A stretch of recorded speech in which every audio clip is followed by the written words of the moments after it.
There is a war that no one sees. A war between who we think we are and who we truly are. A quiet battle between the ego and the soul. One is loud, the other is still. One craves validation, the other already knows its worth. And most of us are torn between the two. Today, we'll explore the invisible tug-of-war that lives inside each of us. The masks we wear, the voice we silence, and how to finally come home to the soul. Section 1. What is the ego? The ego is not evil. It is not your enemy. It is your protector, but a blind one. It says, look at me. I must be right. I must win. I must never appear weak. The ego builds an identity out of fear. It's loud because it's insecure. It judges. It compares. It constantly needs approval because it doesn't know peace.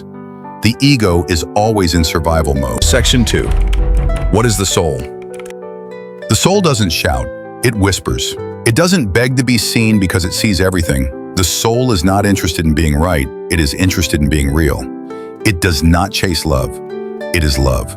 The soul is the part of you that existed before you had a name, and it will remain long after the name is forgotten. While the ego wants to protect you, the soul wants to free you. That flows naturally. Narrator, gently. If what you're hearing is speaking to your soul, let it be more than just a moment. Let it become a practice.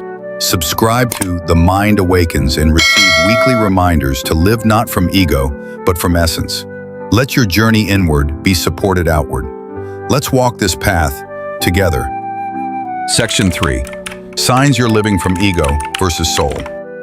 Ego says, I am what I achieve. I am what they think. I must prove myself. Soul says, I am enough. Here, now. I create not to impress, but to express. My peace is not for sale. Living from ego looks like taking everything personally, needing to be admired, always comparing, hiding your vulnerability. Living from soul looks like listening more than reacting, letting go of what doesn't serve, serving without seeking applause, being rooted in truth, not trends. The ego is loud when the soul is ignored, but the moment you listen, the noise begins to fade. Section 4. How to shift from ego to soul. You don't need to destroy your ego. You only need to disidentify from it. 1.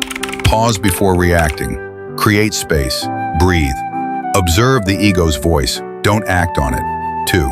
Choose truth over image. Speak honestly, even if it's uncomfortable, especially then. 3.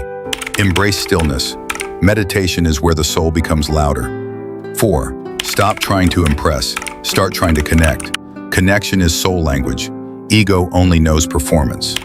5. Surrender. The ego holds on. The soul lets go. Ending. Return to the soul, narrator.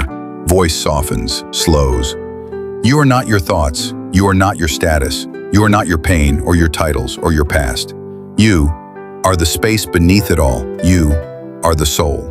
And when you live from soul, there is nothing to prove, nothing to protect, nothing to pretend, just presence, just peace, just you. So today, may you walk a little slower, speak a little softer, and live a little deeper, not from ego, but from soul. If this message reminded you of who you truly are, please like this video, comment below, I choose soul over ego, and subscribe to The Mind Awakens for weekly light reflection and truth. Let the ego rest. Let the soul rise. Let the mind awaken.